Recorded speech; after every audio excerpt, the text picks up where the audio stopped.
Oh, 100%. I think there's definitely hidden talent around the whole country, but I would say it's nationwide. Like, not just Edmonton, but even Indiana or whatever. Like, you can look around and these guys are working their asses off, but they don't get the recognition for it, right? So even round ballers and stuff, what we do is like, we just want to post them. Even if we post them, that's enough for them to be like, yo, that's huge, right?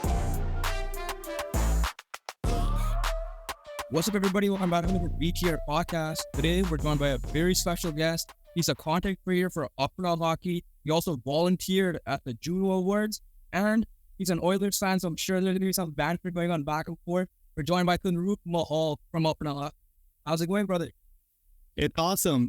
First of all, thank you so much for inviting me on the podcast. Love what you guys do. Honestly, love what any things do in the media industry because there's not many of us. So when I see them and I acknowledge them, it's awesome to collaborate and do stuff. But an amazing time here. So thank you guys for inviting me. Yeah, no, appreciate you. Same thing, same as you, man. You've been killing it, seeing you at the Allstar game and everything. We'll talk about that later as well. But before we get into a quick fire, obviously I see the Oilers jerseys back there. Been over a lot to that. How do you feel since the Stanley Cup final? Definitely a heartbreaker but I'm like super proud of the fact that, you know, we were 32nd in the league, like coming up almost like the St. Louis Blues story. Just the incredible run. The players knew that they could go all the way. But the one thing that surprised me was definitely the finals because, you know, every single person wrote us off during that final. Even the Panthers fans were just kind of cheering on. So that coming back from 3-0 was definitely one of the most achieving things that we did. But it sucks because I would say McDavid's legacy was definitely on the line for this one. And the fact that we came like this close, but it was definitely a heartbreaker, but I'm over it now, so it should be okay. Look at that question for you there. Obviously, you let the team fight when they were down 3-0, right? Yeah. But knowing the result was going to be a loss anyways, would you have just been like, the sweep wouldn't have been as heartbreaking? Especially just, we're going to lose anyways, just lose it at the sweep, get it over with? Or you thought, yeah. If the sweep came, bro, I would have been all chill because I'm like, okay, that's just expected. Like, it was kind of like that Colorado time. We were swept by Colorado. But the fact that they won like 3, and I was like, okay, now it's like, yo, I have a chance, right? Funny story is I was in Vancouver actually during the Game 7, and I had my Oilers jersey on, and just people chirping me left and right. I was in Whistler, bro, and like I didn't really find anywhere to watch the game. So I went to this like random Indian restaurant. I'm like, oh, cool, like play the game, yo. And like, there was just me sitting there just watching the game. So pretty lonely for Game 7. But honestly, definitely that if that part of that streak or sweep went, then obviously would have been easy for me to like get over it. But it's harder to get over it now. Be honest though, in hindsight, going back to that Canucks series, because I picked the Oilers to beat us in 6, just to be a neutral, unbiased fan here. I know you picked the Canucks in 7, but as that series went on, in your opinion, because it was rough for a little part, especially the early part of that series, if Thatcher Demko was healthy for the most part, even though Shelovs was not, but like obviously the long shots were the big reason why we lost, and Brock Besser was healthy for Game 7, we'll keep the Elias Pettersson thing exactly the same. Do you think the Canucks would have won that series? Hindsight. I definitely think they had a chance. I think Shelovs pulled insanely. Even though Shields plays like Demko, he almost played like a Demko moment there. But the fact that they had the skill set, they already had the goaltending easily. Obviously we can't change Pettersson, so let's keep it at that. But the fact that Brock Besser was not there, I mean, if it went to 7, honestly, I'll say this about any team. If it goes to 7, man, any team has it. But what, we lost by like 1? You guys lost by like 1 point, 1 goal, 2 goals? Yeah, we were down 3-0, but the classic comeback. Positive comeback. Okay. So yeah, so it was just like not enough firepower towards the end of Game 7 then, I guess. Would you have why that change if Demko was playing from the beginning? Like it was not 100%. So you would have thought the Canucks would have won that series at Demko? I would say Canucks in 6 for sure during that time. Okay. I would be like nearly, but I mean, I had him because I was like, bro, if he comes in, but I didn't know how good Shelovs was, right? So now a third goalie coming in randomly. But for him to get a contract now, it just shows that, yo, like he can definitely be, you know, the second goaltender coming up. But Demko was insane. All right, then, Roop, we're going to have some quick fire questions for you. Just say your favorite stuff and that's as fast as that. Sounds good. Favorite sports, all the outside of off. Favorite sports outside of hockey? Ooh, gosh. I'm gonna have to go with basketball. Ever since I was little, I just had the basketball in my hand, started playing. Probably the worst shooter and layup of all time when I was like little, but honestly just started playing for fun. Got caught grade 7, 8, 9, 10, 11, 12. Never made the team, but it was just a passion in me to start playing. Although I am a sniper shooter, so if y'all ever play me in like a 1v1 or 2v2, just know to guard the corners and we should be good. But basketball is definitely my favorite. Similar in that regards. Get hit. There we go. Can't hit anything inside the arc. I can't do layups, bro. I'm like the worst at layups. Say, favorite sports team. Okay. I'm going to have to go with Canucks because I want to see RC Baines transform into like the next Sujakera. That's my one of them. I'm just going to name, the other one is Flames. I know I'm going to get tripped out a lot, but Zane Krek is another one of those players who's like, yo, if we have South Asian talent, why not reproduce it and like bring it to the next level? And then third, I'm going to go outside of hockey here, but I'm going to go with the Raptors. Ever since that cup win with Kawhi and stuff, I've just been so hooked. Obviously, I watch more hockey. It's funny because I can't skate. I don't play hockey, but I watch more hockey, but I play more basketball. But if I had to cheer for a basketball team, I had to be Raptors for sure. Wait, you threw us off. You didn't answer Oilers. I guess that's a given, but I thought you were saying like any other team. That's what I know. Yeah, Oilers. I threw us off. Yeah, because I expect Oilers overall. I mean, you threw the two biggest rivals out there, man. So no. Oilers. Okay, Oilers, Vancouver, Calgary, and then like Raptors if there's space. Who's okay? So who's there? Is it Calgary? Even though they're at the bad stage of their tenure now, when the Oilers were bad at the tenure, is it still always going to be for Edmonton fans Battle of Alberta the number one rivalry, or have the Canucks enter that conversation? Assuming the Canucks and Oilers, which I believe they should be good again next year, is that the new number one rival temporarily before it goes back, or will it always be Calgary no matter how good? I think if you're talking like revenue and all that sort of stuff, like if you guys are building a new stadium in Calgary, it's always going to be Edmonton and Calgary. I think it's going to be a staple that's going to be seen. But then it just depends on, are we going to have the star player, right? Like we had Cassian, we had Kachuk. Those players were like the ones that were making the fights and stuff happen and making it entertaining, right? Like Mike Smith and Cal Talbot, that fight was gone down as one of the history, I would say for sure. So if you have like that rivalry that has the star players, it's going to stand out and it's going to be there. Canucks is going to be starting. I'm just going to put that out there. Edmonton and Canucks is going to be definitely a rivalry that we're on the similar path towards like building a really good team, but it's the fact that we kind of have the edge on it, I would say. But yeah, and then sometimes I would rarely say this, but I would say Maple Leafs might come in someday just because we want to see the Matthews and Oilers go crazy. And we want to see McDavid do that Morgan Riley goal one more. Yeah. Next one, favorite athletes. Favorite, any sport, are we talking? Yeah. Like, Okay. name how many you want. Ooh, I'm gonna go with Zach Hyman for one of them. As someone who's being a children's book author into a 50 goal scorer, I would say that transformation is just unreal. For the guy to just come in as one of the best free agent signings of all time in NHL history, I'm gonna put that down there because Maple Leafs gave us a big gift on that one. So I would say him. Let's see. I'm gonna go with my boy RC Baines. Had a long time connection with him. He's been ripping it. For just playing a couple of games in the NHL is kind of more than enough for him to like see the world and see how it goes. And then, the third one is kind of tough. I want to pick one more. Any sport, too. So, yeah, any sport. Yeah. Jeez, okay. I want to go with Milka Singh, I'm throwing it way back.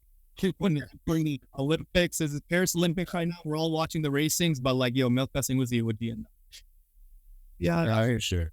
That's definitely the most unique answers I've seen. But like, it's good. I'd say. We'll go next with favorite food. Oh man, bro, don't get me started on this, bro. I'm a big foodie, bro. So we're talking to any cuisine and all that. Yeah. Obviously, okay, I'm gonna start with Punjabi though, like heart and soul into it. So I'm going for a snack. I always have room for golgappe no matter what. Like I'm always gonna have room, right? Like no, if I'm full, bro, toss me another 5 golgappe. I'm all chilling. Recently, I love Mexican food, bro. Like Mexican has just had my heart. Like the quesadillas to like the burritos. Life tip: if you go to a burrito spot and you ask for a bowl, just get like a bowl with all the vegetables and stuff, and you have quesadillas at home waiting for you. Just you can make like 20 out of those versus like buying one burrito from. It's kind of like the Starbucks drink where like there's no ice and you put it. But burrito hack is my favorite. But yeah, Mexican and then Punjabi always has like anything. You tell me anything in there, shaikni, raikni, you throw me anything. Although I'm very sneaky, funny to talking about food, man. We're gonna have to get some lot of calories on. Yeah, no, for me, like I've seen that. Like obviously the basic answer is shy and and all stuff. But I'm assuming you're vegetarian.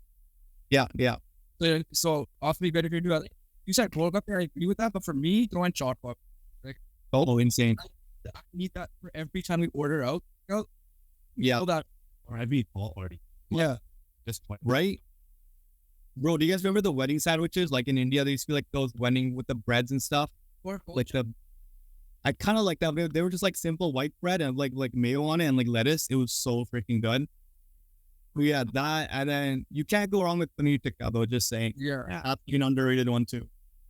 Yeah, for me, And I feel like butter chicken became like the white. It's not even food. White food. You know that chicken masala is actually from like you. No way. Oh yeah, I've heard of that. Yeah, I think Parm told us. I think it's made. It's kind of like basketball, whereas like Canadian did it in America. I think it was. Yeah. But Yeah. Or somewhere in the. Oh no way. Yeah. That's crazy. Yeah. Real man, we're taking over. For us, yeah, like Italian's gonna be always up there, but like Mexican ones, like we're mucho burrito is like our Crazy, right? Yeah, I love that. Well, they're like so much that like the workers knew us or orders. Those workers left. The new workers came. They started going out. No way. That's crazy, bro. That's when you know you're up. Yeah, Much that. All right, the next one will be I'll be outside of sports. I'll be outside of sports. I love connecting with the community whenever I go. So like any events that happen in Edmonton or in general. I'm a content creator, so like I just love making content and stuff. Hobby wise, I don't know. I think sports is a huge one where I just like love going out and just playing sports. Never been a video games guy though, like ever since Fortnite, never became a video games guy. But sports, and then just like I think one recently wanted just one events and just enjoying with the community because Edmonton is a pretty small community with Punjabis, but it's definitely growing. So when you know we have like a couple of sick Heritage Month events here, and just seeing the community come together is just. Hey, next one we're gonna have is obviously I'm not gonna ask video game. The favorite movie or movie series. Favorite movie or movie series? Oh gosh, okay. I'm gonna go with like the actor who's made the best movie so far, and I'm gonna go with Amrinder Gill because he doesn't even need to post his trailer or like whatever. The movies, whatever he's gonna put, are just gonna skyrocket, insane. Yeah. So I love Lahori by him, like long time ago. That was like my OG movie. It's funny because when he launched Lahori, he came for a tour, like a Cineplex tour, and he came to Edmonton, bro. And like I had a chance to meet him during then. That was probably one of them for sure. And then I think Angrez and Lahori, like I like the old style movies. I love them. So those two by him are just like my OGs. Okay, I want to say that that's fully preparing you to say like Hollywood movies. I'm like, what about Punjabi? You definitely the most every half an hour into this, but no, it's better than someone else. Like I'm honest because like me and him, we'll watch English movies. Don't get me wrong, we're Fast and Furious fans. We'll watch whatever. Like we might go watch Deadpool like after we're done. Yeah, Deadpool's dope too. But no, for me it's like me and him are, especially now that the coming up. Ever since there's been a lot of good stuff come out. My favorite like the one that I said it's gonna be the one that got me into it is They'll Open Up and Drop You, the recorded one classic. Yeah, that's the one that got me into Punjabi movies, and like obviously like some of the like obviously being Canadian, so the Punjabi isn't like up there in terms of understanding some of the big words, but like just funny scenes and all that. Yeah, no, like, me and him are like our Punjabi. Oh, that's dope, bro. I'd love to see it. The game. Yeah, like it was. Like it was just all comedy, which is fine. Yeah, you want to laugh and all this stuff, but like with Ingrid, you added the comedy, but you added like author story. Yeah. like because of Honda, you got like Borghi, Yeah, Apna. Sopna, and all. But yeah. these are like they had the comedic aspect, but they also have a good story. Yeah, and even for my sister, like she's young, so for her to see like our culture in like movies, it's so important. Yeah, sure. Next one is favorite TV show.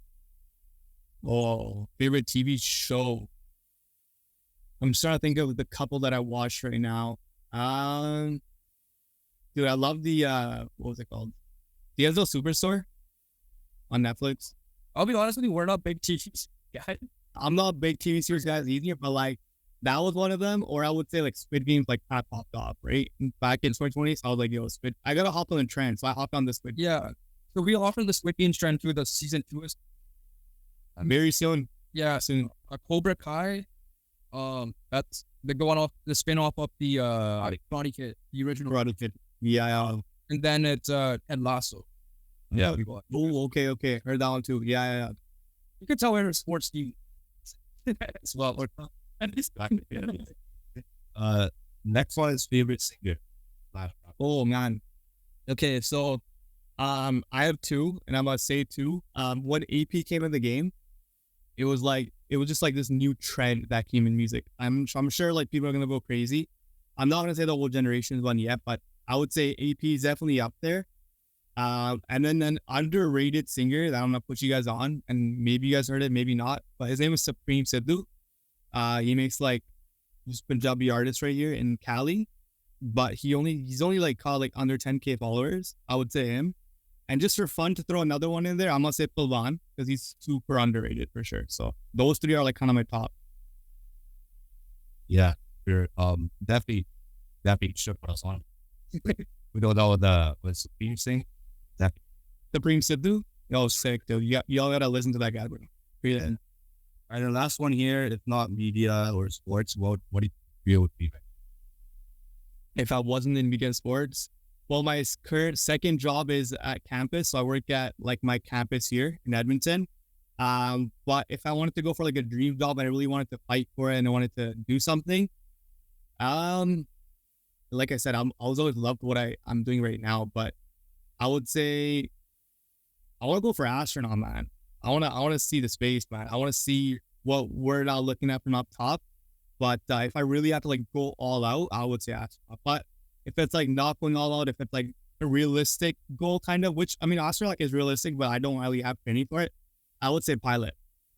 I want to just try to fly a plane one day. Okay, perfect. All right, Tanroop, we're gonna get into the questions here again. Throughout the pod, feel free to ask us questions too as well. If we went on, How's it? If you want to. Perfect. But like, start off.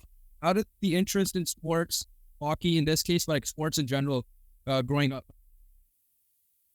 It was honestly like my family immigrated here, and as immigrants, you try to, get your kid to do stuff, and I think the biggest part was just like gym classes in school.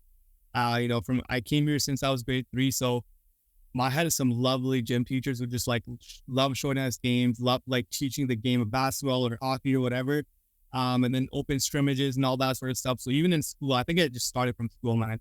Always a sports kid, loved just like watching it or playing it, and then loved playing it. Came in high school.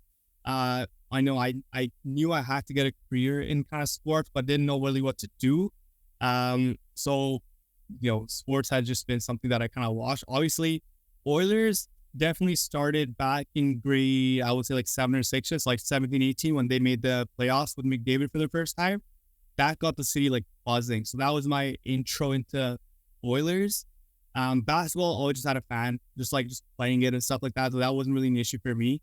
I have a behind my house, there's a school. So we play hoops there after weekends and stuff all the time with my boys.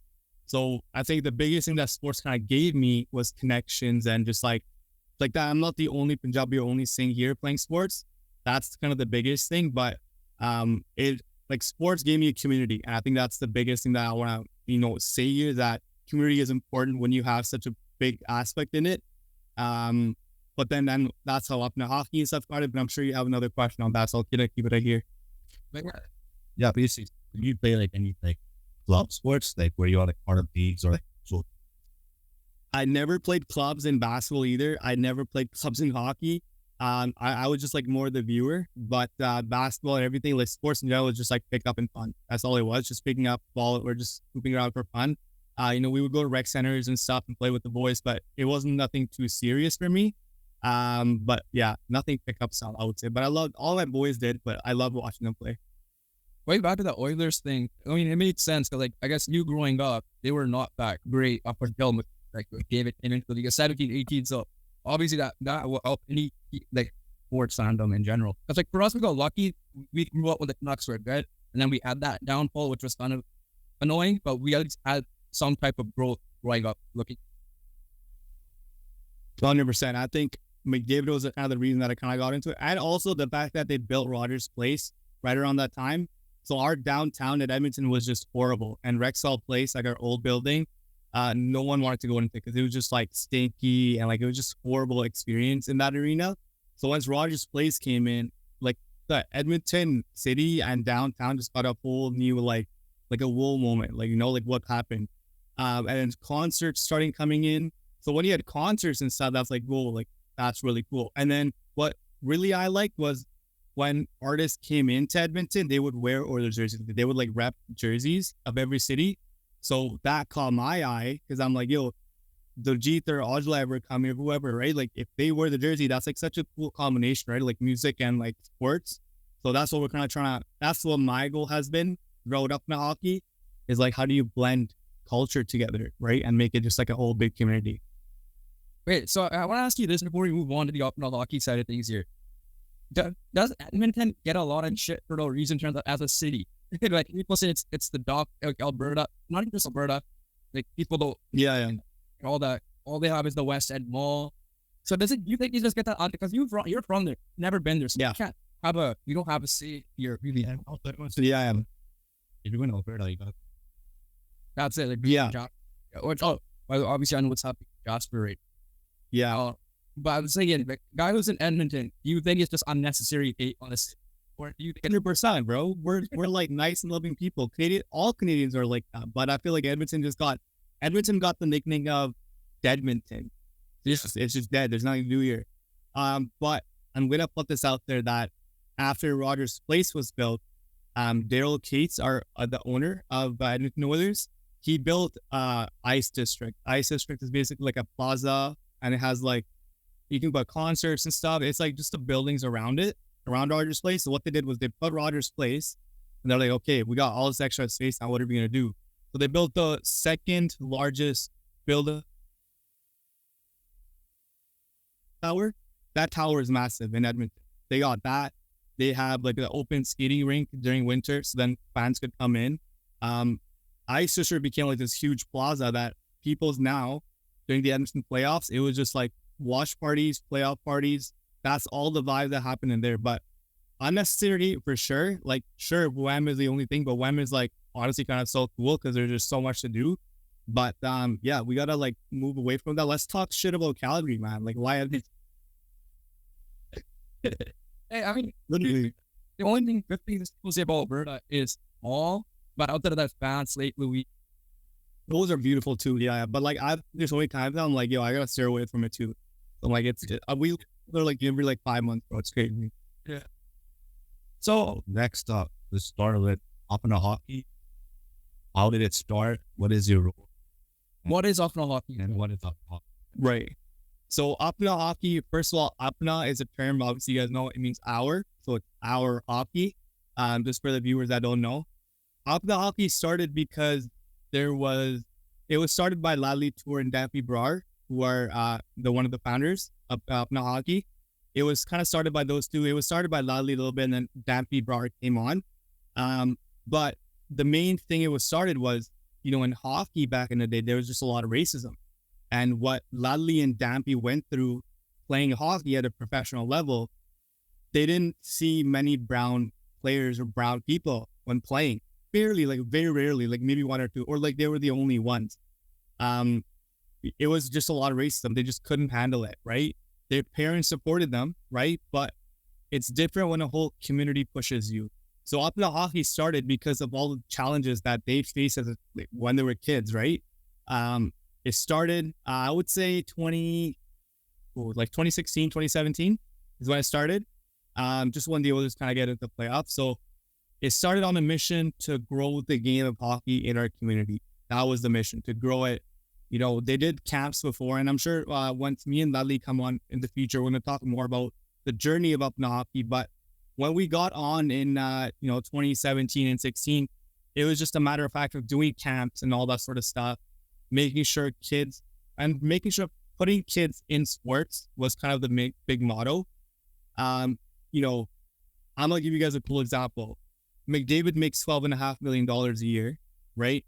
But do you think that's a lot compared to like the Messis and Ronaldos or LeBrons of the world? It's no, right? It's not much. It's like it's a more tiny amount. Yeah, it's like nothing. So what's missing? Why isn't there the same level? Is because NHL is not growing. They're not bringing you fans. Because if McDavid gets more viewership and people start tuning into TV, that's going to bring more revenue. That's the missing part. So how are you bringing new fans is kind of the big part. So Apna Hockey wanted to bring new fans, wanted to grow the game so that people can watch hockey and so that McDavid can get paid more. That's kind of the big thing, right? We want McDavid to get paid more because he's the best player in the world. So when you're looking at it from that perspective, NHL didn't really grow much, but it's just a matter of fact of we did a lot of camps, and then the journey was just start the Instagram page and all that sort of stuff. I personally joined last year in summer. Ladley, one of the founders, said, "Hey, we have an Instagram account. We want someone young. We want someone to just take over, do their stuff." And I joined last year, and what an absolute ride and journey it's been for someone who's kind of been like, this is like a big role that I kind of took on, but hands down one of the best roles I've ever taken in my life for sure. Going back to the point you said about like McDavid fought out, which is still bizarre to say, because even with this payday, it's gonna probably be 15, 16 max. It's just nothing much. Yeah. Like if you look at the NBA, not even just the players were close to 60 mil now. That's close to 6 around now, 30, like insane. And then you got Connor Bedard, right? Who have the same amount of height, right? Yeah.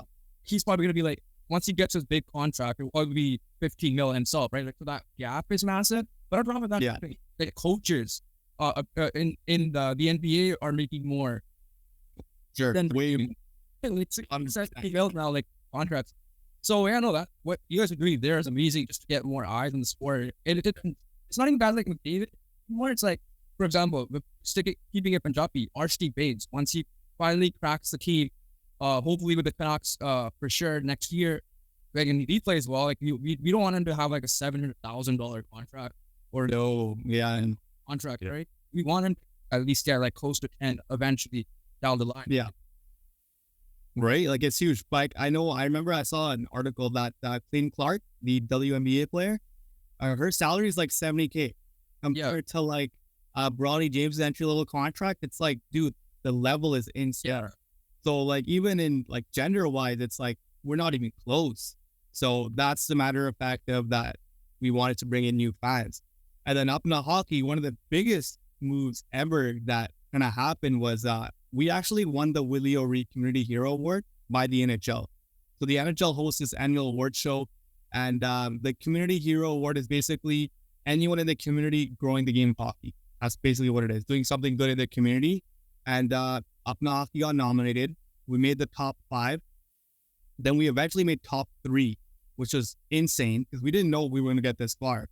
But then it was a voting system, so you had to vote on the top 3. And man, our community rallied behind us so massively to the point we were the first ever Punjabis to win an NHL award.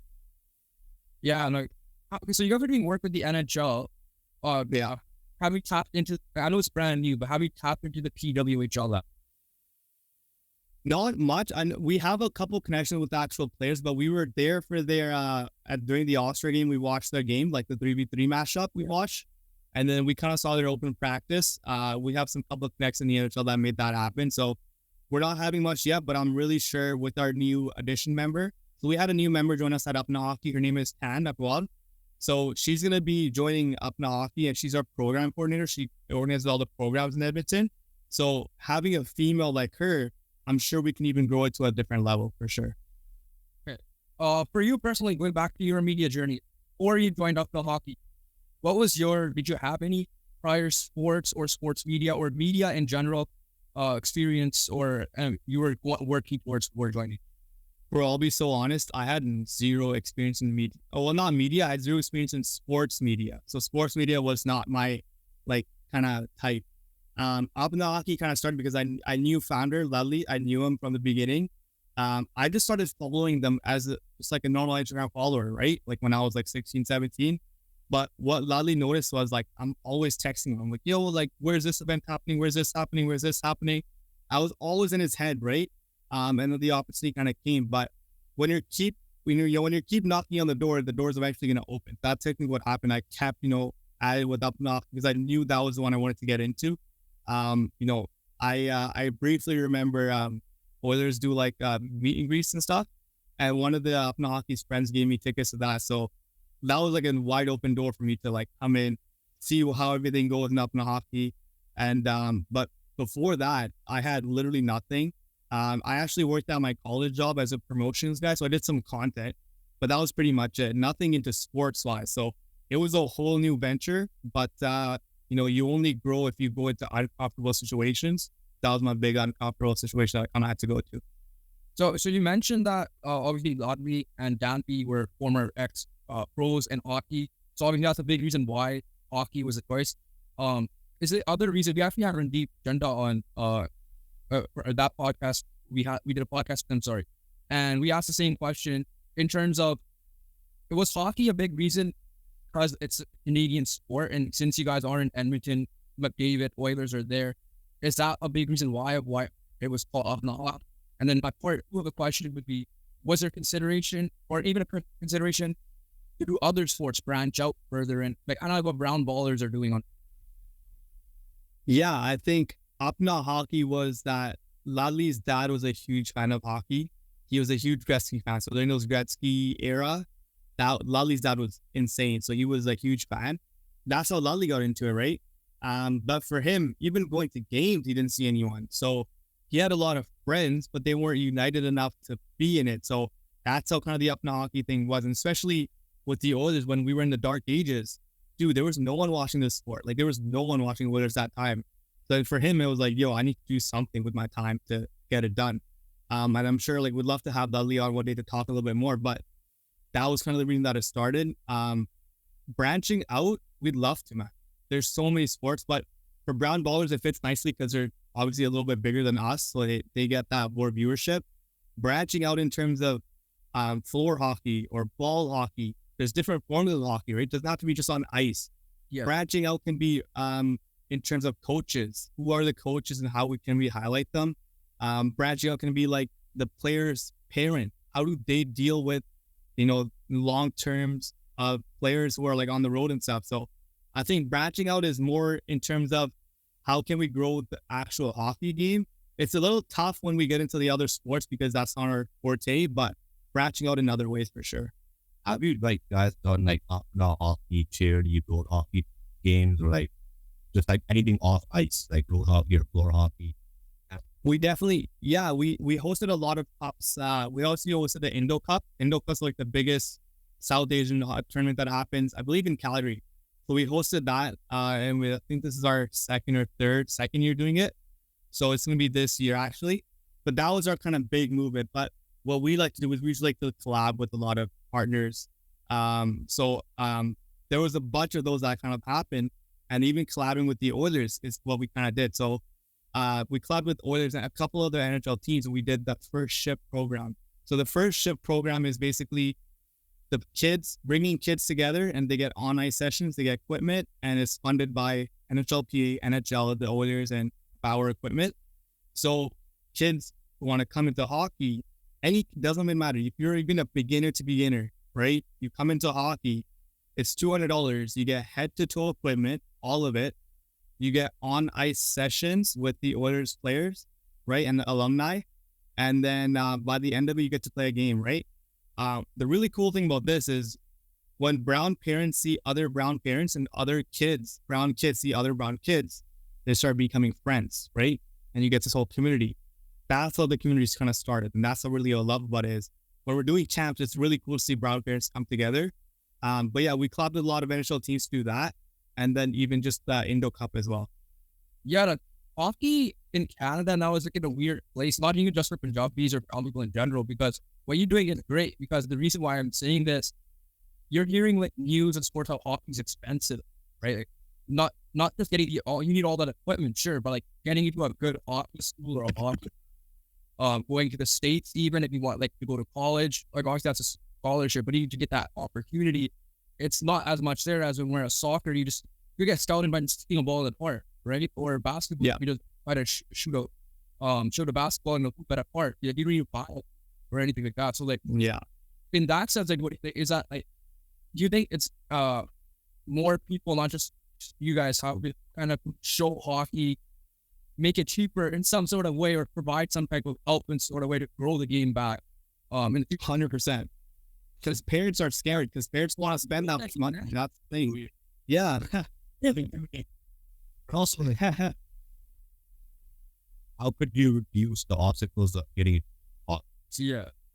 Right. So I think the main thing why we kind of want to touch on is, yes, parents are scared to spend a lot of money on equipment that the sport is just too expensive. You're looking at skates that are like roughly almost $300. That's already half of like the majority of the cost of skates, shin pads, the sticks, and the hockey, like, gloves and all that sort of stuff.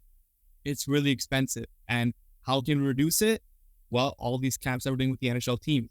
So what the goal is for Apna Hockey is to have different levels of hockey for people to participate in.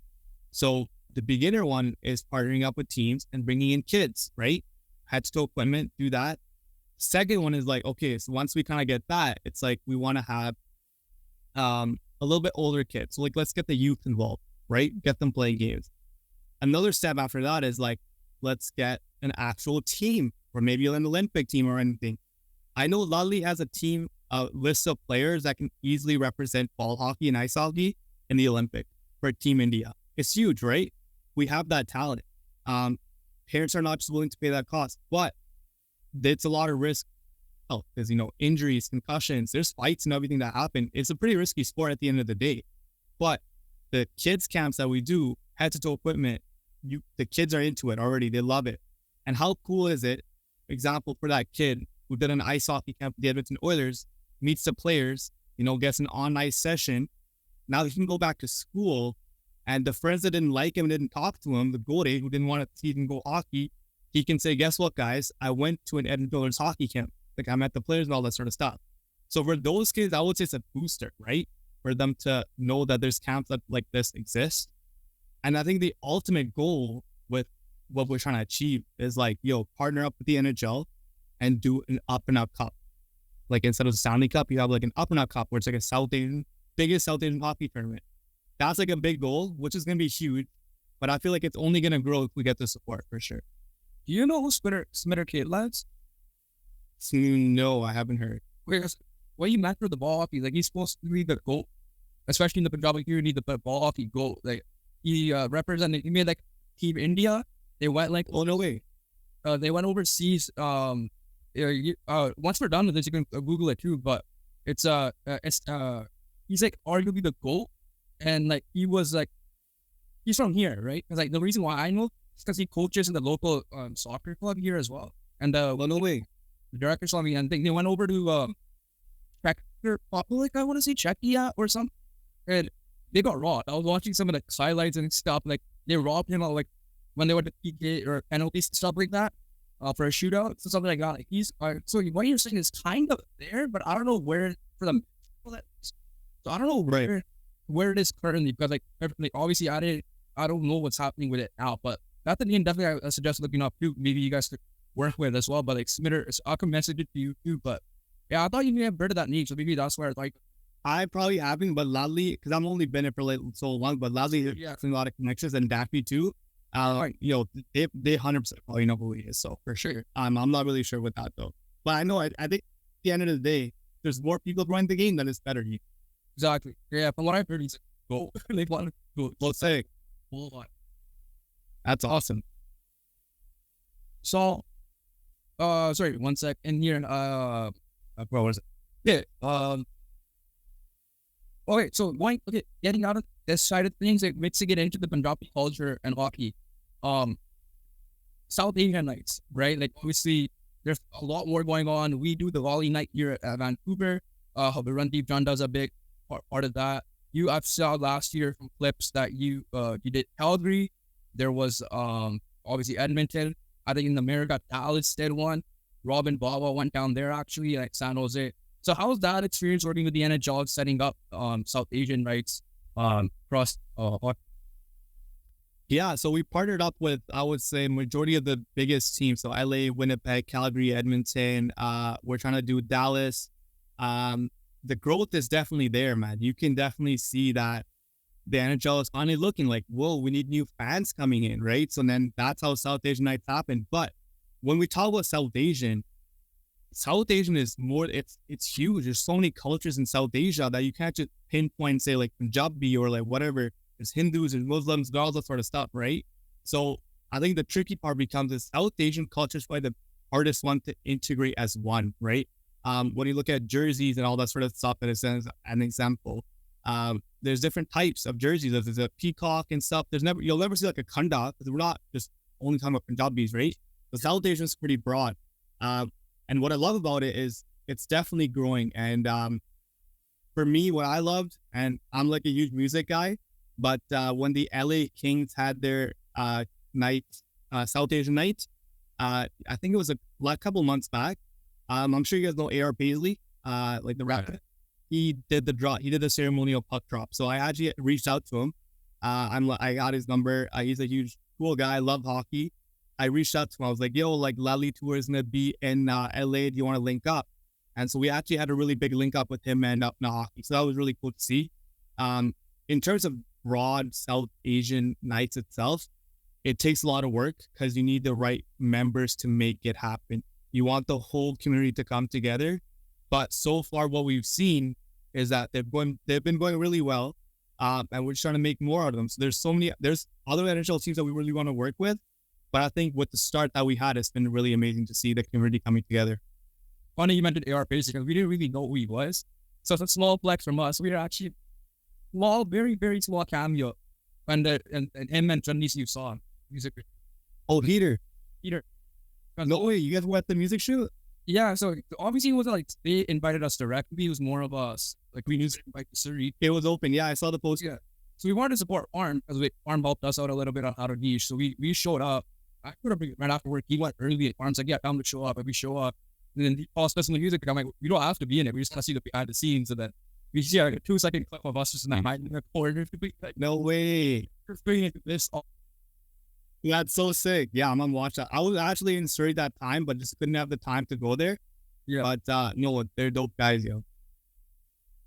The next question is your experience at the NHL Allstar, and touch up on that, how it was just, why do Allstar game out?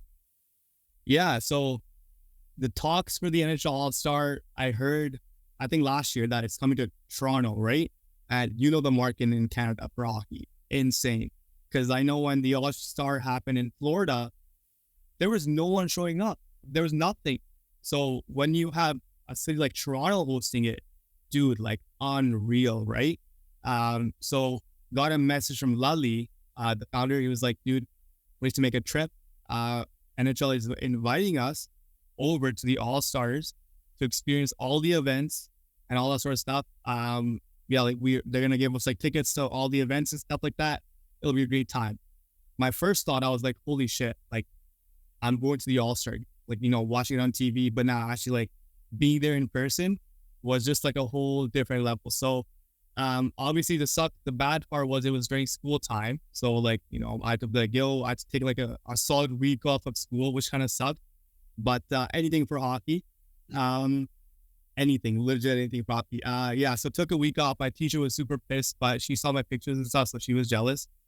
I went, we took the flight, we got there. Something special that we did was the South Asian players that are upcoming. We wanted to bring a South Asian player with us. So the biggest thing is when we have these young talents, we want them to see what level they can be at when they're at like, a game like Allstar, right?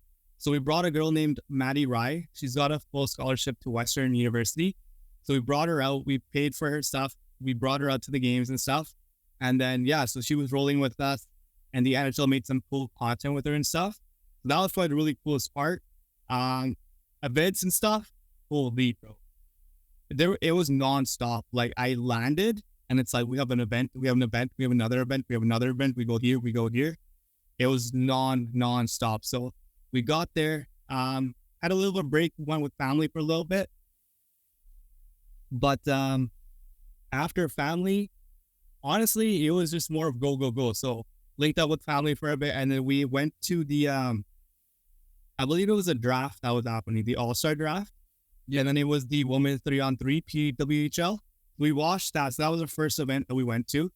And then the one thing that surprised me was Gretzky and like Justin Bieber. They're all there, man, right? So for me to see them and like to see them in person, it was definitely a big feeling. Went to the actual game, obviously All-Star game, which is like pretty big. Tickets were crazy expensive too. So I'm glad that the NHL kind of took care of all that. And then there was a couple after parties, kind of my first time going to after parties for the NHL. So that was kind of huge. So all the executives, all the NHL executives were all there. But just like a huge time to just be out there and just like showing what our community can do. The cool part was, for me personally, we had fans come up to us, Apna Hockey fans, like in the streets when we were like walking down. They're like, "Yo, are you guys from Apna Hockey?" They're like, "Yeah." They're like, we love what you guys do and all that stuff. And I got recognized. I'm like, "Yo, I only been like a couple months in," and they're like, "Yo, are you that guy on social media?" I'm like, "Yeah." It's been cool to see support even in Toronto, like a city like that. So just an amazing time, meeting a lot of cool players, meeting Randeep Gumdad, all those guys. You could really tell the community was coming together. It's funny because like you mentioned the All-Star game, because like obviously we were in Vegas about 2-3 weeks ago, and we went. We had a great time too, because there's a lot of stuff that's going on, because we were gonna move for summer league. So like just I get your point, just looking in terms of like seeing all these guys close up, because we went to the Canada USA basketball, the prep game. Oh yeah. And so on the court you just see Team USA, and it's we got happy, my perfect. It brought the Avengers out, because you got like LeBron, Steph, AD, MP, KD, but he didn't play that game. But like all these guys there. Other side you got Shea, Jamal Murray, all one. It was insane to see, because of like, it's like you said, it's like an all-star game where, like, all the best guys essentially playing, except for your country. So it was insane to see. Like I get what you're saying. We went to summer league, walked behind the Raptors that. Yeah. No way. Scotty quickly, obviously they're like the security that, yeah, we can't take any pictures and see to watch the game. Like, just any pictures of the game? I love the game. You couldn't take any pictures of stuff like the game and stuff like that. Oh, with this player, they were sitting courtside, and so they were just watching like the young guys, like Grady Dick, the Kobe Walter, these guys the Raptors drafted. But summer league's like a thing, like it's 8 games in one day. So So obviously he's a Raptor fan, so we went to watch that, and then when we were walking, we were right behind Scotty, Quickly, and all these guys. Oh, that's crazy. Pretty much the whole team, minus a couple of guys. Like, it was wow. So it was like, it's just seeing like when you're around, because that was our first ever trip too, so it was like insane to see like all these guys. Funny story with that as well, with the kind of USA game. Our cousin who was in the Whitecaps second team, he made his debut for the first team while we're Oh my gosh. Find a quick illegal stream to like get in. So in 1 second, we drove and made a video of it. We're watching LeBron do a transition dunk while cousin subs in, and it's oh my god. So it was like a surreal thing, like 2-in-1 moment. It was so 2-in-1. You're getting both worlds. Yeah, exactly. It's like one of those moments where Joe in caption, he's like, where Jeevan is more important than LeBron. He knows what last year is. He's affording no matter what. 100%. But no, going back to your All-Star game, that's what I asked. So you said you were recognized in Toronto. I was downtown, because like, from me watching NHL, the NHL had an All-Star game in Canada, bro. Like, I don't know when it was the last one, right? In a while. So like, How was that experience in Toronto, like seeing all these different jerseys, cultures, teams from America, teams from across Canada? Downtown was crazy. Like, I remember the hotel that we stayed at, the PWHL and the NHL players were staying in there. So I could just run into Gretzky randomly in the elevator, or I'd run into McDavid somewhere in like the cafe or whatever. That was the most insane part, where the players were just walking around like nothing. So for me, it was a fan moment, right? So there was a couple other outdoor events too. So they had an outdoor PWHL open to the public, and that was in like downtown skating rink, where I think they had the celebrate party when the Kawhi won the cup. That's where they had it. So that's where it was. But the atmosphere and like just the energy around the city itself, insane. I don't think I've ever seen that in Toronto, and I've been there so many times. I don't think I've seen that when, the actual game was there. Like, everyone's wearing the jerseys, and like, bro, like this jersey, like right here, is probably the best one. Like, you can tell he made it, and that's my favorite color all time. So for that to like happen and to see it and to get it was pretty cool. So like the collabs, and that's the biggest thing, right? If NHL can collab with different like players or musicians or whatever, it's pretty huge. So that's a Justin Bieber collab, right? Drew House and Justin Bieber, and you're clashing two clubs together. But the city was electric. Even during the game, it was electric. It was sold out for the PWHL game, which is unreal to see. And it's love to see the community coming together. So that was sold out. And then just in general, man, just having a great time in city, and then all the Punjabis know. But there wasn't much Punjabis in downtown. That was good to see. I also think that, like, at WJ, the skills format back, like, actually having skills competitions, made it way better. Yeah. Yeah, I think they changed it a lot because they wanted it to, because they're not having All-Star games anymore. I don't know if you guys heard. Well, they're not. Moving away from All-Star game next year. So what it's going to be next year is called the Four Nations. Four Nations, yeah. I thought the next 2 years are just going to be international, then they'll go back. I think they're going to go back to it, but I think they want to grow with it. Because obviously, international stuff during that 2-week break is kind of a lot. So I don't know how they're going to deal with that, but we'll see how Four Nations goes. But man, if you ever go to Toronto during an actual Maple Leafs game, though, I'm sure it's a different vibe too. Yeah. Wait, back to the Punjabi culture now. Transitioning off the hockey a little bit, but like you personally, how much do you see seeing like the media aspect of it grow in terms of for guys like us, for example, like us trying to come on, being part of the media scene. Obviously, you guys are doing your thing. Hockey United Canada, Punjabi doing their. So how much do you have seen ever since you joined Apna Hockey, the evolution of Punjabi media, South Asian media in general for sports? It's massive, bro. It's massive because there's so many of us doing it now that it's like, we need to keep continuing. We can't stop here. But the biggest kind of what I kind of grew up with and what I idolized and like what I seen was Hockey United Punjabi, right? Ryan Singh, Randeep guys, they really made the new wave of what could Punjabi media look like in sports. And I think the biggest one for me was Ryan Singh, for sure, who really, I met him. I had the privilege of meeting him a couple of times. I have his book and everything. So we're really good friends now. So for him, and I've seen him at a couple of Oilers games, it's really cool to see him doing commentary in English, right? That was a huge step. I know Randeep does commentary stuff as well for Canucks as well. But, it's growing, but we cannot stop here anymore. Like even Tony Brar, Dampy, Ludley, like you can just name any single one. It's awesome. And it's not even just in like hockey. It's in like basketball. Because if you look at I know you guys have the Fraser Valley Bandits, like the CEBL team for basketball.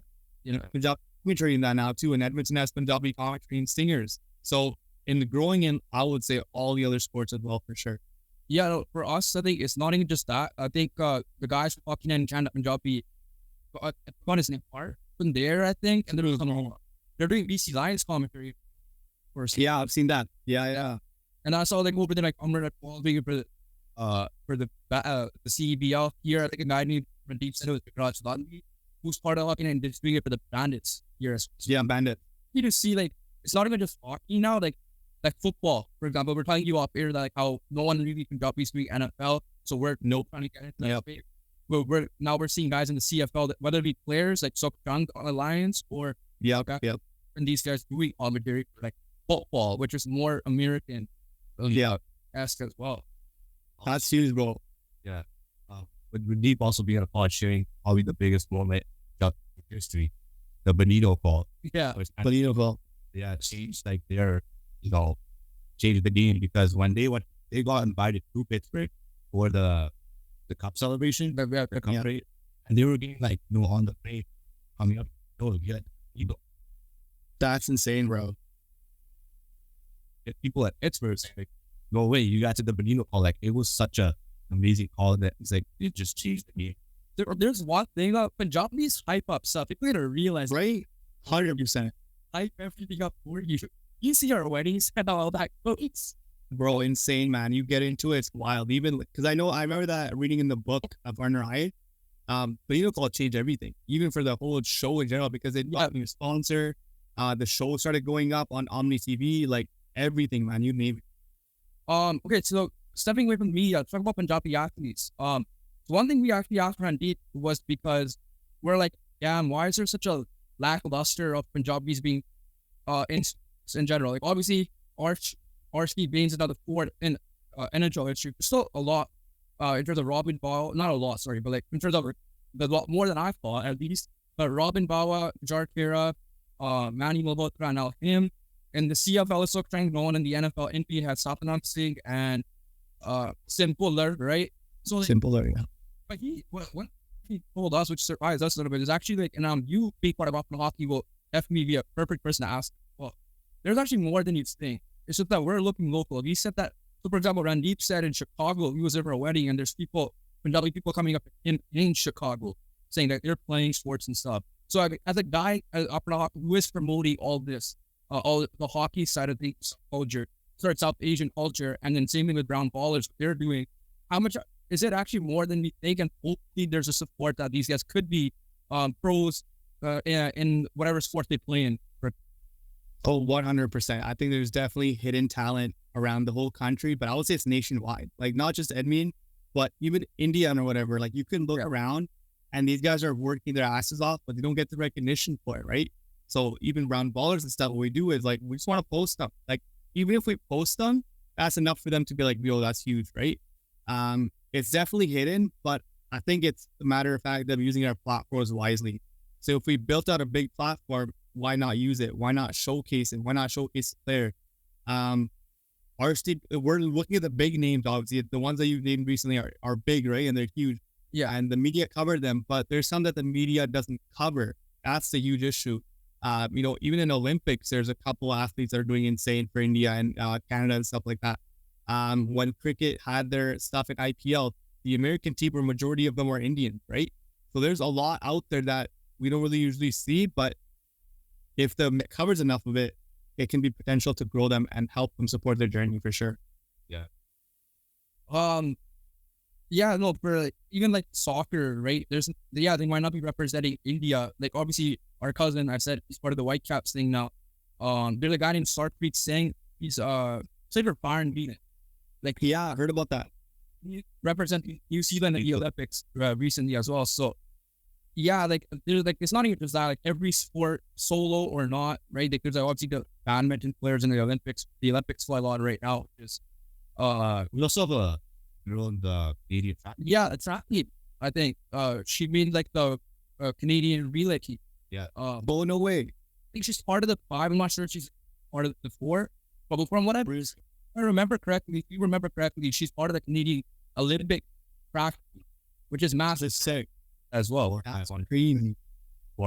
Yeah, or one. Wow, that's insane. Yeah, I used to get into Olympics, man. I haven't been watching Olympics that much, but gotta get into it. Bro, I was up at 4:30 watching Canada Australia basketball game. Best decision I made. The game was so entertaining. I didn't need to sleep. That's how good it was. That's crazy. Yeah, we were walking swimming all like every. Swimming is crazy though. Summer McIntosh, the girl who won that 3 Olympic gold medals, insane. Crazy. I think 17. So it's like there's still going on. There's like a new Michael Phelps on the rise in for the. Is it Leon White Sean? Like, dude, Yeah. Like, I know that it has this drama and what happened in this Olympic world, but I'm just saying, like, what the sport itself is just It's insane, bro. Oh, you will see. No, and it's only 2 weeks of the Olympics, only last 2 weeks, which is the best part. Yeah.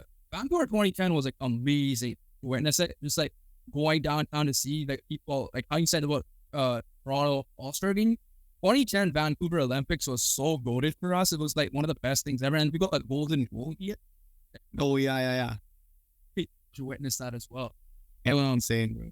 But let's talk about you again. Going back to it, the Junos. Yeah. You became a volunteer coordinator. You're a volunteer there. Yeah, like the Junos, for those people don't know, is like a Canadian version. Yeah, I would say that Canadian version of Grammy. Yeah, so it's because I always get the actors and the singers mixed. The Grams, like the musicians. So how did that happen? And what was your role and how did that go down? I think it just goes back to I always love volunteering. I love doing whatever in the community is possible. So I heard that Junos was coming to Edmonton, but I didn't hear that AP was performing. That wasn't announced until later. So I applied, like applications open via volunteer in like, I would say like September, October. And like the actual thing is in like March. So that's how crazy of it is to be selected for it. I just applied like a normal person, man. Like I didn't know what to expect. There was a link that was sent to me by one of my friends. He's like, yo, this is Juno, just apply for it. I applied.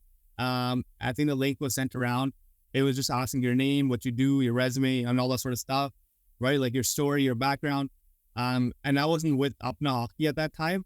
I was just like, I was in, it wasn't with Apna Hockey. It was the year after that I was with Apna Hockey. So didn't really have much experience, like nothing, right? But the paragraph that I wrote in there why I want to become was like, I'm Punjabi, I'm Punjabi who, I want to see more Punjabis getting into Junos and just getting involved in Junos because I think there's a lot of talent that we have and there's no one's talking about it. I said like, I've done a lot of school stuff. I want to get out of my comfort zone, being someone who wears a turban, I want to represent us, right? I wrote like this whole big paragraph, right? I didn't hear back anything for like the first like 3-ish months, right? I was like, okay, there's no way I'm making it. And then they announced the performers. They announced the APs performing. So like my brain was like, whoa, first of all, that's like huge. He's never been to Edmonton. He went to Calgary for his tour. He never came here. So it's like a redemption tour for him, right? When I heard that, I'm like insane because he's the first ever Punjabi to perform at the Juno, other than the Jalebi Baby guy. So I was like, yo, that doesn't care. That doesn't matter. But he was gonna be the first. He was gonna be the first one. But for him, after that, I got an email saying, congratulations, you've been selected to be part of the team. So that was probably the biggest moment of just like getting the email, being selected. A couple of trainings happened, a couple of orientation days, just what to expect, right? All that sort of stuff. And then I got a couple of shifts assigned to me. And then after that, the ball kind of got it rolling when there was actually a lot of South Asian people that kind of went to Juno, which is really surprising after AP came. But the biggest one was when I saw AP for sure. So I was at the hotel chatting with a couple of boys, and actually Iki was there as well. Iki was there because Preston Pablo won an award. So Iki was definitely there. So that was the surprising part. I didn't know Iki was coming for that. So then I was walking down and I see Shinda get with the car. I'm like, okay, they're definitely here, right? And then I had a chat with Shinda. And I'm like, yo, what's good? I had a talk with them. The cool thing is Shinda went to a Christian school. Shinda did not grow up in like a normal Punjabi family. So he went to a Christian school. So then he like got into the culture a little bit more. But the best part was just talking to the whole team, talking to AP and his team and what they do. Got that. And then it was time for him to perform. So my role was I was in the backstage and I was polishing up all the awards that would be given. Because I'm pretty sure you guys know this, but when there's an award show, an award that they give you on stage, not your actual award, like they mail you one after a certain amount of time. So the one they give to you is just like a fake replica, right? And then you get one shipped to your house or whichever address, like a few months after, right? So that's kind of what goes down. So I was doing that. And then I was a backstage support person. So we had like a whole studio, right? There's like chairs, benches, food, and all that sort of stuff. So I took care of all the artists. And then they assigned me AP to help AP with his scheduling, his rehearsals and all that. So that was his tag team partner for Junos. But that experience alone just made me want to be like, that's insane. And that's what Ladley from Apna Hockey noticed me. He noticed that I do a lot of community work and stuff. But that was the turning point where like I really got into like content or like community work, because after that I reached out to the manager who picks the volunteers, because I was at the orientation and I'm looking all around and I see like at least 30, 40, 50-year-old all there. I don't see a single like 18, 19, 20-year-old. I don't think I've ever saw that. So I go up to the manager, I'm like, hey, like my name is Tanroop and all that. I'm like, why did you pick me? Right? Out of like all of these people that have like at least 10, 20 years plus experience in like marketing and all that sort of stuff, I'm like, why me? Like I'm literally fresh out of high school. She's like, you had the vision, you had what it took, you knew what you wanted to do. Your story was appealing, like, you wanted to represent your community. We wanted to get you on board. And ever since that, got an Aujla won an award, and now the Junos is coming into Vancouver next year. So that's going to be pretty exciting. Do you consider the Junos as like your immediate moment? 100%. It was, I remember taking pictures at the red carpet. So we had a red carpet and everything. McDavid pulled up to Junos, first of all. That was insane. So then McDavid and AP linked up. I'm not sure if you guys know Nickelback.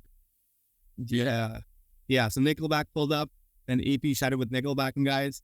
But for me, the surprising part was the culture mashup, because I didn't expect like Punjabi music and a Gora award show to come together, but something unique for sure. But that was like whoa, I definitely made something happen. And then that's when I knew I had firepower inside me to do anything. I was like, I can definitely go beyond that. Shout out to the Junos. Like, they could have to look at your thing like, move it on, right? Or whatever the case may have been. The person who ever sent you, who was reviewing applications and stuff. Because like, like my head would have been like, I'll do it, but I already know what the answer is probably going to be. They're going to have to look at the age, or they're going to look at going to happen. But like, that's crazy though that they're straight up with it. With the fact, like, I think when Karan won the award, Karan Aujla won it, the backlash I think we saw on social media about like, oh, this is a Juno, like studying Canadian or like whatever. Like, what are your thoughts on that? Because I think it was stuff. I got tried to see backlash. I think the biggest thing is people aren't educated on what Junos actually is. They don't know what it is. So when he won it, some people thought it was a big deal. Some people thought, oh, it's just a normal award show, like nothing, right? So he was announced. And the weird part is the Junos is hosted in Halifax, a city that I don't think barely any Punjabis are, right? So if it was somewhere in like Vancouver or like Edmonton, it would have been popping. Or even in Toronto, man, like just bring out Scotiabank out, like, or Scotiabank arena, it would have been more popping, and you could have had more people coming in. But when he won the award, bro, I barely saw anyone clapping or anything. It was such a small arena, right? It was just him and his team that kind of came. Actually, there's a girl from Edmonton. Her name is Sapreet and stuff. Sapreet. She does like radio here in Edmonton, and she flew out to Halifax because they hired her to do content, right, and stuff like that. So she was actually the first ever female South Asian to do content for Juno as well when I was in Edmonton, because she's from Edmonton as well. So we were both kind of like, whoa, what are we doing here? Like, this is huge, right? And then after AP and all that sort of stuff. So, man, the internet's going to say what it's going to say, right? At the end of the day, he won an award because he earned it. Not many earned it. I think the biggest thing is, for the Vancouver Junos, these artists need to know how to publish their like work on Junos, like how to send their works to Junos so they can be nominated for an award. That's how it works. It's not like they just randomly choose someone to give an award like that. So the one that he won was the fan choice, right? Because that was the one. So the fans needed to vote for him. And you know how Punjabis are, man. We can vote, represent anything. So they got the whole community together to vote for it. But we didn't win. I think Shub got nominated for Breakthrough Artist of the Year. Something like that. I think it was Breakthrough Artist. So that one is based on like revenue and like streams and all that. But I was so disappointed that he didn't win, because I was assuming he was going to win an award too. But he wasn't actually a Juno. See, he didn't go to the Juno award itself, because he knew that if he goes, it's going to be a competition between him and Aujla at like content and all that stuff. So he gave Aujla the fame for this one, but maybe he's going to show up in Vancouver. But the biggest thing now is people weren't educated on what Junos was. But when Aujla won, they were slowly starting to notice what it can become, right? Yeah. Okay, we're gonna go back to the sports realm here. Let's just get on like all this. Let's talk sports now. Yeah. Let's get to hockey. Upcoming season. Let's talk about your squad first, the Edmonton Oilers. How do you feel about the off season? Obviously, tough loss to end the season. How it did, but probably the favorites coming out of the West. Ray, I'm not gonna be surprised if that's the case again. But like, how are you? Off season wise, bro, we had some big off movement, like big off season moves. Jeff Jackson, who was our GM for a little bit, he brought in Jeff Skinner. He brought in Arvidsson. He made some big plays, but I think the biggest play that is waiting to happen is, can you keep McDavid and Draisaitl together long term? Because Draisaitl's contract is about to end, right? Yeah. So we're looking at a contract extension for him. But off season wise, right now, we brought in a new GM. We brought in Bowman, right? Which is not good. I'll cut you off for a second there. Oh, I want to get to that. Well, okay, so you know there's controversy with that, right? So what are your thoughts on that as well before you go on? And the other thing is, he wasn't, from what I heard, wasn't the greatest GM in the world. Like, he overpaid all the Chicago guys. Hayes and them were already there when he got there as well. Build the foundation. Blackhawks. Right. So, in a way, it's good for you that he might pay your guys, so that's good. There we go. That's like the only good thing I see out of him. But Edmonton Oilers are a rebuild team. They bring in people who they need a second chance. They're a second chance team. They don't give players second chances. They give Bowman a second chance. They give Evander Kane a second chance. They give Zach Cassian a second chance. Corey Perry a second chance. We're literally called a second chance team, but it does work. I don't know how. Oilers just pick people and they just work and they love it here. Bowman, yes, there's been stuff in the past, but can we please forget about it? Because he went through testings and all that sort of stuff, and he did a lot of training, right? Yeah. He's fine now. He's good to go. He's ready to go. We need to move past and say, what happened. He's the GM because they made the move. So we can't really say and stop there and just say, oh, too sad, too bad. They already happened. So now, what are we looking forward to in the future? Well, the only thing we're looking in the future is, can we keep Draisaitl? So for this GM that came on, this is the easiest role to get into because you just came to the Game 7 for the Stanley Cup Final. You built McDavid, a big team around him so he can play really well. Edmonton is really known, right? Hockey culture in Edmonton is big. And your favorites to win the Stanley Cup next year. So for this GM to come in, bro, this is like the easiest game for him. Easy. He doesn't even have to do anything. He just comes in, keep McDavid and Draisaitl together. Fans are happy at the end of the day. So that's pretty much it. Do you buy that? Like, how much? Okay, so based on what you see from local Edmonton radio analysts and stuff, it's like, are you hearing that Draisaitl wants to stay? Because what we're hearing here from Edmonton media that come on local Vancouver radio saying that I'm sure they want to stay, but it might be a package deal. So one of them wants to be gone, both be gone. Read it, my dear addressing. I kind of disagree because you were this close to winning the cup. You were this close. Yeah. So if you just keep the same movement and you bring in new additions like Skinner and Arvidsson, why wouldn't he want to stay long term, right? Like I have the Draisaitl one right here. He's gonna have to stay long term. But for him, I think it's a matter of fact of money. That's all it comes down to. How long is the contract gonna be, and how much money you're gonna give him? Personally, I hate long-term contract. I think it's bad for the league. It's bad for the players. Like, why would you offer someone like an 8-year contract, right? And they're not even. What if they're not even good like 5-6 years in, right? Keep it short term. That way, the players can get paid more after, and it's good on the league to get new players in, right? Long-term contract's not a fan, but I'm sure, and I heard rumors that the contract that Draisaitl is looking at is gonna be a 13 mil or something for 8 years. So that's kind of a rumor, but I feel like that rumor is they didn't hide it enough well because the Oilers kind of leaked it a little bit. Yeah. You also, so McDavid and Draisaitl, you think there's also a reasoning that Draisaitl might want to leave out because of money and all that, but to get out of McDavid's shadow, like be the leader on his own. I mean, when McDavid got injured a couple times this season, even that last few seasons, Draisaitl showed that he can carry his team, bro. Like, he literally showed that. So I don't think the question is, hey, like he wants to get out of the shadow and like show, because he already showed. I would argue that he's a top 3 player in the NHL right now, without a doubt, when they're healthy, when both are healthy. Yeah. It's easy. Like they're the 1-2 punch. So he knows that he can have a support system too, because, you know, after, let's say, for example, the Oilers get off a really good penalty kill and they killed off the penalty, what do you think the coach is going to do? They're going to put the two together easily. Put them together. Let's get the offensive going.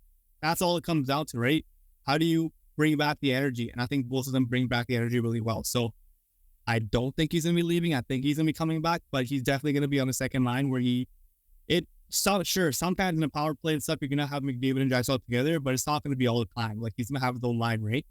Yeah, it's hockey's different with basketball that way, right? Because like we had the whole Kyrie, LeBron drama. Oh yeah, that thing. Yeah. That sense. And the other thing here is like Edmonton had the issue of like how do we fill the rest of the roster? But in the past, right? Recently they did a pretty good job of doing it because that was the thing. At the end of the day, let's just say 28 to 30 mil in cap is going to those two players. Depending on what goes on. The good news is people might come in for cheap because it's McDavid, especially like just come in just to say like McDavid. But it is at the end of the day, how are you going to fill the rest of the roster? Evan Bouchard is probably going to command like 10 million himself. It was just insane, bro. 10 mil for that guy, but his boost bomb is there, so it's insane. Yeah, that's the thing, right? Like, obviously, as Canucks fans, we're kind of happy that we have Demko and Hughes on a cheap deal right now. So we're trying to like go that way, but it all depends on like how the rest, like people are saying, oh, can you win with big names like that? How are you? You have 2 of the top 3 to 5, let's just say, being generous, 5 players in the world, or sorry, a little bit harsh, top 5 players in the world. You better find a way to win, because that's not everybody's gonna have that. What they have though, they've shown that right? Yeah, they can't figure it out. There's no way you're saying that you cannot win with 30 million on the cap. No, 100%. Like I remember the top line of the Edmonton Oilers. Like I would say a couple seasons back, there was a rookie that was on the top line with McDavid. That's how bad the team was when McDavid's on it. But it's slowly becoming out. Ken Holland, our GM that was before Jeff Jackson, he was slowly starting to build a team. And now, I would say now, we can finally start to see that Edmonton is like a strong threat. Before it wasn't, but now I can see it. Last Edmonton question. What's your stock on Stuart Skinner? Oh, okay. Bro, I love the guy. Edmontonian, first of all, from Edmonton. Had a chance to meet him. But the question then becomes is, can he finally be the reliant one? Can he be the one that we can roll him all the way through? Yes, in the playoffs he did. Yes, in the season that he did. But our second goaltender, Calvin Pickard, I don't think he's there yet. He's there. He did some big moments. But our goalie situation has been there in the same position for the past, like, I don't know how many years. I don't know if it's going to change. But I would say moving Campbell down to the league, it was a big move. We needed to do that. We did not want Campbell in the NHL because he was just not ready. So for him to move down, work on his game, and hopefully maybe go up is a good thing. But Skinner depends on his game. It's a game that's very on and off. But I would say in the playoffs, he showed that he can be the goaltender that's competitive for sure. For me, when it first all about Skinner, I think Skinner's a good goalie. I think Skinner definitely is a starting goaltender in this league. I just think having a solid backup, because I think one thing I'll guarantee about Skinner is that there's going to be like many games, like maybe a 10-game stretch, maybe a couple week stretch where he's going to struggle. I feel like that's just guaranteed. So for that, I just think if you have a solid backup to just keep you level, but overall, I think Skinner is a guy who will get the job done, especially now with and roster being like filled out properly. I think like how Vegas got away with Aiden Hill being in that, people outplayed it incredibly. I think Edmonton's kind of set up like that too, where they could get away with Skinner being bad. It comes out of the defense too, right? Like Darnell Nurse, find that contract. He said the long-term contract. That contract is yikes. It's bad, bro. It's bad.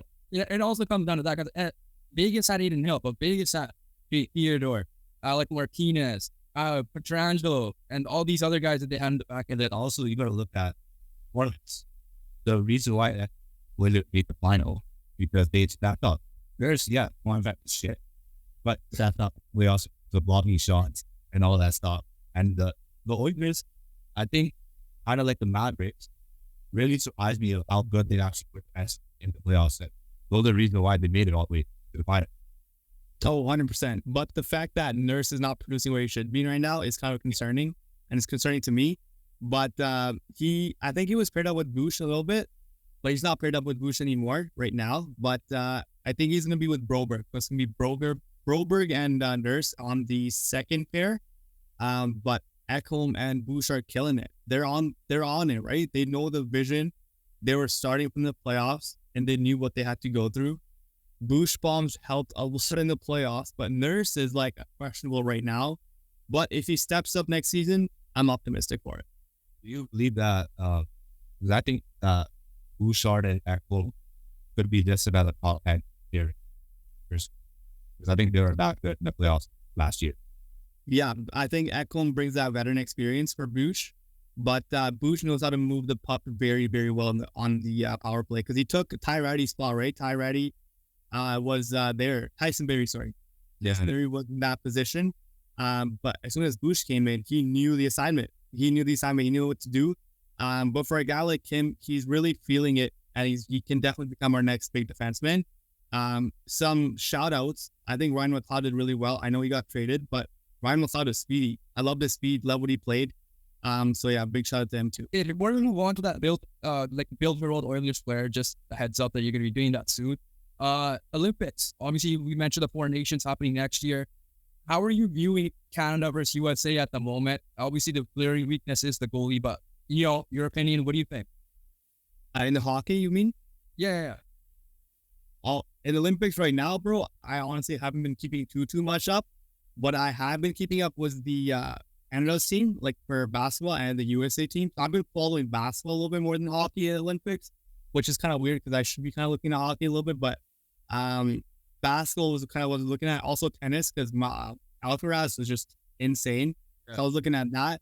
And then just swimming a little bit, like Summer McIntosh went crazy.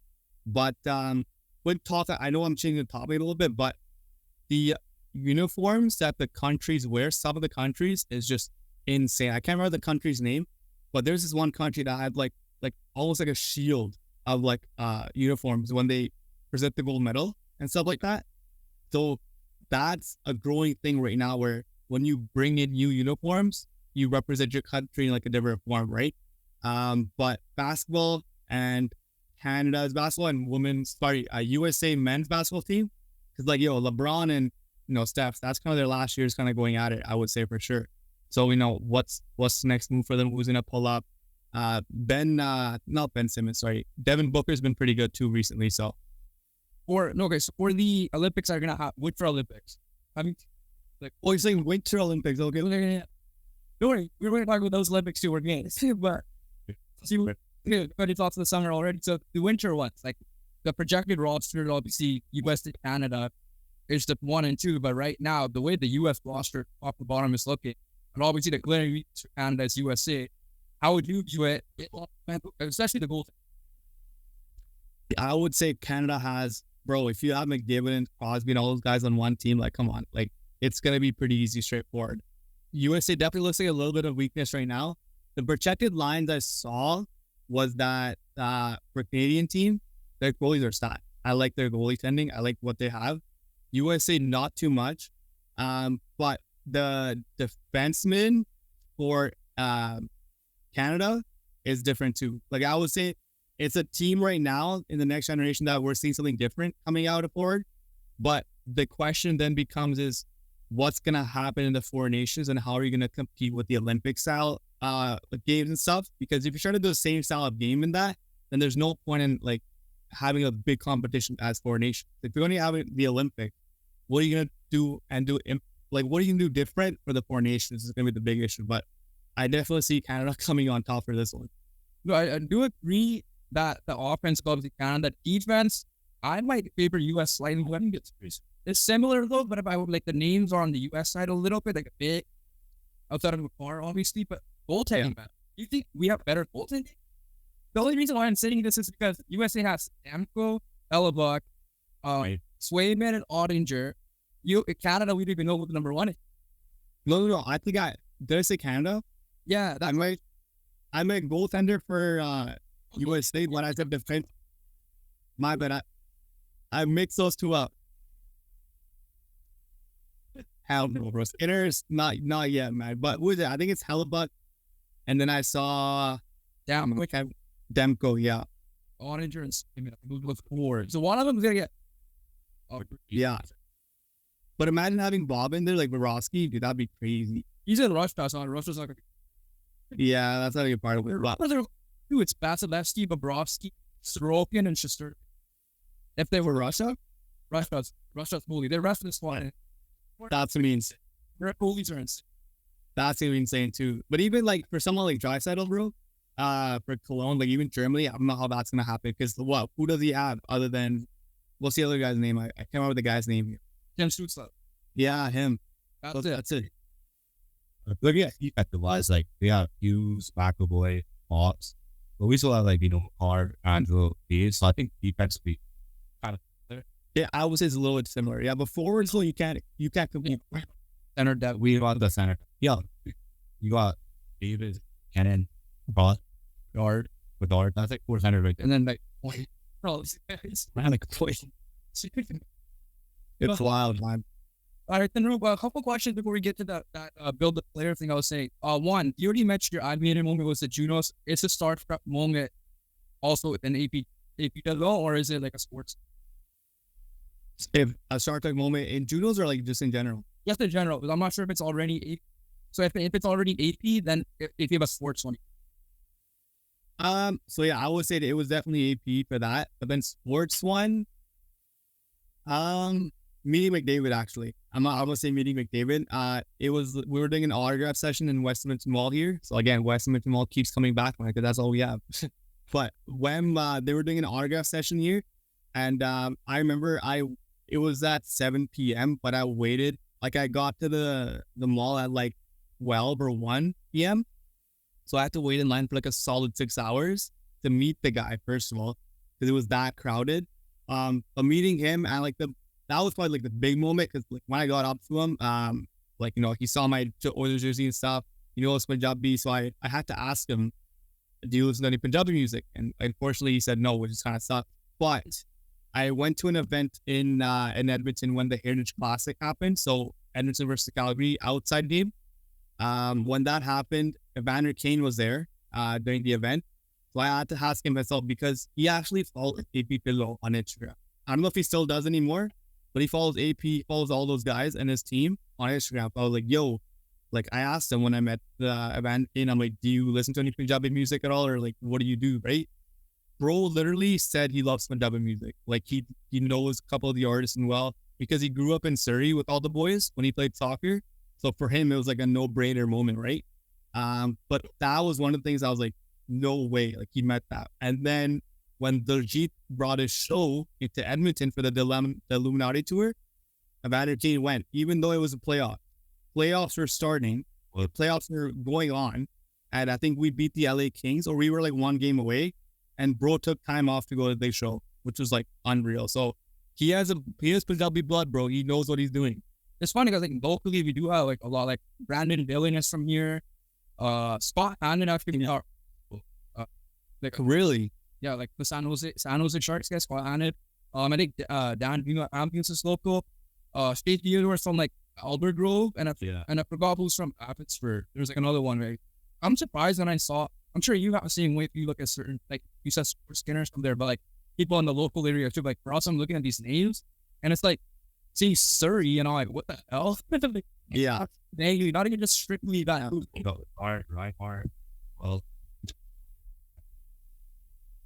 it's a lot of numbers. Yeah, it's a lot of players, but it's really cool to see, bro. It's like we're really coming together and going. But this is like, okay. One last thing here. For Apna Hockey, have you done like street interviews or interview any players? If so, who is your which was the biggest and your dream guest? Dream guest on Apna Hockey, I want to say Gretzky as a dream guest. I'm sure Ludley's not. I want to have a surprise for Ludley, but for Gretzky to come out and just see what his vision was during that Cup era, bro, insane. And then he said favorite one I had on Apna Hockey so far, or like the favorite link up and stuff. I would say, well, this is tough. I'm gonna say Eric Paisley, bro. Like for him to go to Los Angeles to be the first ever Salvation to drop the puck as a musician artist, and he's from LA too, right? So that was probably the biggest one. And another dream one that I want is the Dito song. Just putting it out there. Yeah. Do you do like street interviews? Like, you know how you see those like trivia questions or? Yeah, I've done a couple of those on our account for sure. So if you go to our reels on the Calgary Flames Salvation Night game, I've asked all the people that were part of the team on, how's it like being, South Asian and stuff, and what do you think South Asian nights are being like and all that sort of stuff. So I did that. I'm not sure if you guys know Inquisitive, the artist. Oh yeah. That's me. Yeah, so I linked up with him. Super dope guy. So we made some content with him. We actually took him to his very first Edmonton Oilers game, which was pretty sick, or even hockey game. He's never been to a hockey game before, so that was our first big moment. Yeah. And then like just really cool event. So I did a lot of those street style ones. You can probably see them on the reels. Dude, we tried one in one of the Canucks teams. They're like, we got tickets to go to a game just last year, like a regular. Oh no way! It was the most nerve-wracking. On your Instagram account, like what do you guys do? We just made like, what was it? Like some trivia questions, like a game block. A lot of people said no. So honestly, fair. They probably don't want a camera. Yeah. That's saying yes, and then but the Canucks crazy fan, super bad. They have a crazy Pete who also like hyped up the video as well. Great. But yeah, we just made like a vlog / trivia Canucks game day. Yeah. So it's so hard when people say no, though. That's the big. Yeah. The fact that we got crazy Keon was insane. Has he saved it? I mean, that's sick. So we asked them like trivia questions, like Canucks trivia, and we asked them, who do you want to play in the playoffs, or as this was before the playoffs, obviously. So the ones that went on, they were sick. But I was like, even like asking, just going out because like I said, we're introverted. So like, yeah, we're just like, it was tough, eh? Just standing there.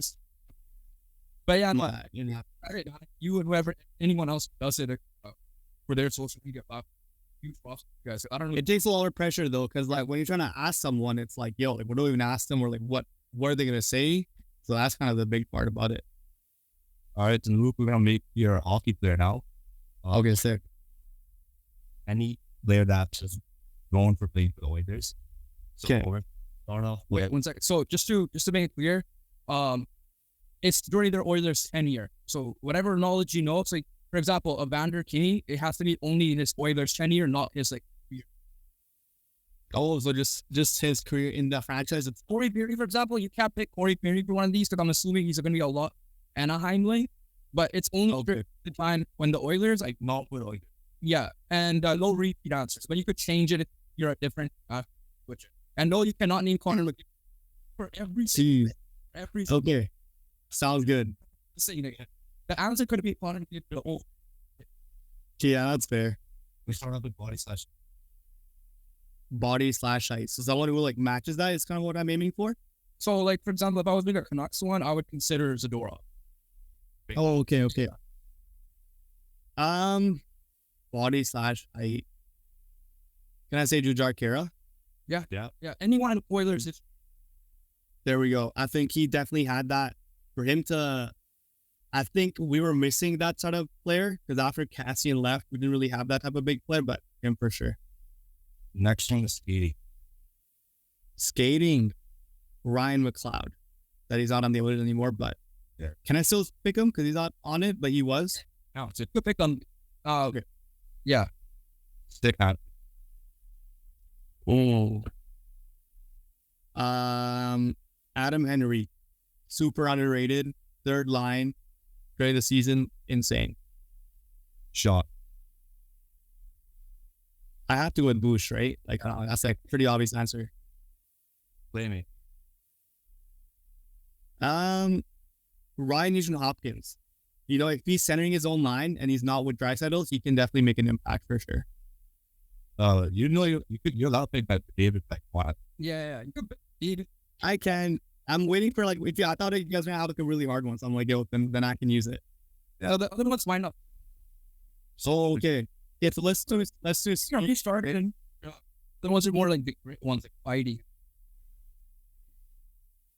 Okay, so let's let's put McDavid in the stick handling as well.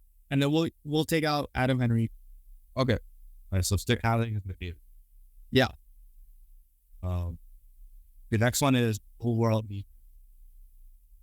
Defense in general? Yeah. There's a couple now. I'm gonna say Messier, bro. Okay. Next one, fighting. Oh, there were some big ones.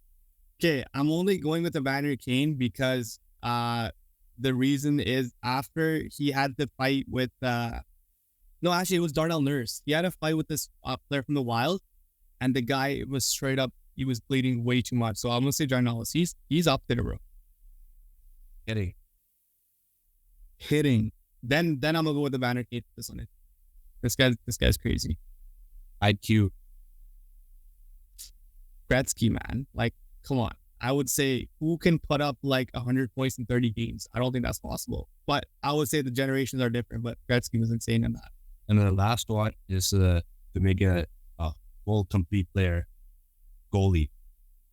Oh. Graf Fuhrer. Yeah. And the Cup era, man, insane, bro. I can't. Like, I actually had a chance to meet him too a couple times. Just a great guy in general. So definitely going to go with him. So I have a question. You're not picking Draisaitl over anything?